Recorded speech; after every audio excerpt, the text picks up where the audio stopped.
बागवानी की बातें कर रहे थे। तो आजकल का मौसम बहुत अच्छा चल रहा था, सब कुछ बढ़िया चल रहा था, तो कुछ एक जगह से हमारे को बहुत सारी प्रॉब्लम्स भी आई। पहले जो मैंने क्वेश्चन पूछे थे, जिसके क्वेश्चन आए उन क्वेश्चनों को भी मैं लूंगा। उससे पहले मैं आपको अपनी प्रैक्टिस बता देता हूं कि आजकल फार्मर को क्या करना चाहिए। एक बड़ा क्वेश्चन उठ के आ रहा कि क्योंकि इस साल फसल बहुत कम है, तो बहुत सारे लोग ये सोच रहे कि हम लोग मेहनत करें या ना करें तो कितनी करें। बागवान साथियों, अगर आपके बगीचे में सेब नहीं है इस साल, ये बहुत ही दुखदाई है कि सेब नहीं है। सेब हर फार्मर के होने चाहिए, क्योंकि सब ने अपना परिवार पालना है और ये साल बहुत टफ होने वाली है बहुत सारे लोगों के लिए, क्योंकि ये हमारे बस में तो है नहीं। मगर फिर भी मैं अपने ही बिहाफ पर आप लोगों को यह बताना चाहूंगा कि मेहनत कितनी जरूरी है। उसके बावजूद भी आपको मेहनत करनी पड़ेगी। उस मेहनत में आपको क्या ध्यान रखना पड़ेगा, एक दो चीजों का बहुत ज्यादा ध्यान रखना पड़ेगा, क्योंकि इसी साल की आपने क्रॉप नहीं देखनी, अगली साल की भी क्रॉप देखनी है। आप लोग फिलहाल टॉनिक खाद का इस्तेमाल पूरी तरह बंद कर सकते हैं अगर आपके फसल बिल्कुल ही नहीं है। आप गोबर या जो नेचुरल तरीके से आप करते हैं, आप ये कार्य अपने बगीचों में कर सकते हैं। मगर आपको दो तीन बातों का विशेष ध्यान रखना। एक, आपके बगीचों में माइट ना आए, क्योंकि उससे अगली साल की फसल पे भी फर्क पड़ता है। माइट को ना आने दे, उसके लिए उचित प्रबंधन कर दे, उस बारे में हम बात करेंगे। दूसरा होगा पतझड़, कि अपने बगीचों में मार्सोडीना ब्लॉच को खाता, प्री मैच्योर लीफ फॉल को, पत्तों को ना झड़ने दे। उसके लिए आपको टाइमली फंगेसाइड्स करनी पड़ेगी। हो सकता है कि आप थोड़ी हल्की फंगेसाइड करें, मगर आपको कंटिन्यू अपना शेड्यूल जो है वो पूरा फॉलो करना पड़ेगा। और इसके साथ साथ एक और बीमारी जो आजकल बड़ी फैलने वाली है अभी, या फैलेगी, वो था वुली एप्पल एफिड। तो वुली एप्पल एफिड, माइट और अपने पत्ते, इन तीनों का प्रबंधन आपको करना ही पड़ेगा। आपकी अगर सेब है, चाहे आपकी फसल नहीं है। और इसके साथ साथ आजकल का जो समय है वो लगभग वॉलनट के आसपास हमारा फ्रूट पहुंच चुका है, या उससे थोड़ा ऊपर हो चुका, थोड़ा नीचे भी है।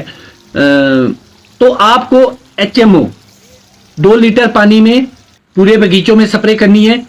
उसमें आपको पियर में भी कर सकते हैं और अपने सेब में भी कर सकते हैं। उससे हमारी rust might, European red might और 2 स्पॉटेड माइट, वो उनके जो एग्स होंगे वो हैच होने से बचेंगे। बहुत सारे फार्मर ने क्वेश्चन रेज किया था कि आप इसके साथ मेडन क्यों डाल रहे हैं। बागवान साथियों, ये डबल प्रोटेक्शन के लिए, क्योंकि अमूमन मुझे ये लग रहा है कि जैसे ही ह्यूमिडिटी बढ़ेगी, मॉइस्चर बड़ी ज़्यादा है, तो कहीं ना कहीं माइट की प्रॉब्लम आएगी। तो इससे पहले क्यों ना उसको अगर हम उसके एग्स को ही ना फटने दे, पूरी तरह नहीं मारना है हमने, जितनी भी हम कंट्रोल कर पाए तो इस स्टेज पे आप कर सकते हैं। आगे जब कीड़ा शुरू हो जाएगा ना, तो उसको कंट्रोल करना बहुत ही मुश्किल है, बहुत ही ज्यादा मुश्किल है। इवन जब एक बार कीड़ा, क्योंकि लगभग 8 से 9 बार ये एगलिंग करके बच्चे पैदा करती है माइट्स, तो ये बहुत ही खतरनाक चीज है। इसलिए मैंने उसको प्रोटेक्ट। बहुत सारे लोगों का क्वेश्चन था कि मैजिस्टर क्या हट गया है शेड्यूल से या। बागवान साथियों, आपको समझना पड़ेगा, ऐसे कमेंट्स जो लोग करते हैं, बेसिकली उन्हें बागवानी से ज्यादा कोई इंटरेस्ट नहीं है, या तो कोई घर में करने वाला है, सिर्फ वो लोग सोशल मीडिया पे आके सिर्फ अपना टाइम पास करते हैं।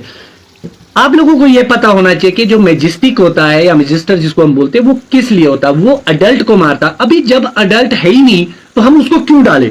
अभी हम एग्स के लिए काम कर रहे हैं, तो जब हमने एग्स मारने तो मेडन, ओबेरॉन, बोर्नियो इस टाइम में लोग डालते हैं, तो ये आपके एग्स के लिए होता है। हाँ, ये जरूर मेरा एक ट्रायल था कि समर ऑयल के साथ मेडन डालने का, तो अभी तो मुझे 2 डेज हुए और ऐसी कोई प्रॉब्लम नहीं लगी। इवन मैंने पियर में भी करा।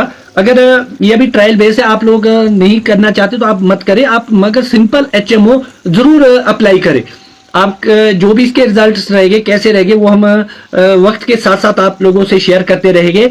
मगर ये बहुत सारे फार्मर डालते थे ये कॉम्बिनेशन, तो इसलिए मैं आप लोगों से सिर्फ शेयर कर रहा था कि ये भी मेरा ट्रायल बेस है मेडन प्लस HMO का। तो ये उपयुक्त समय HMO डालने का, और कहीं ना कहीं थोड़ा बहुत जो सेंजो स्केल है उसको भी ये अभी कंट्रोल करेगा, और हल्का फुल्का वुली एफिड को भी ये कंट्रोल करेगा। इसीलिए ये मल्टीपर्पल है, बाद में इसकी स्प्रे होगी नहीं। अभी आजकल बढ़िया समय था और मैंने उसकी स्प्रे कर दी है।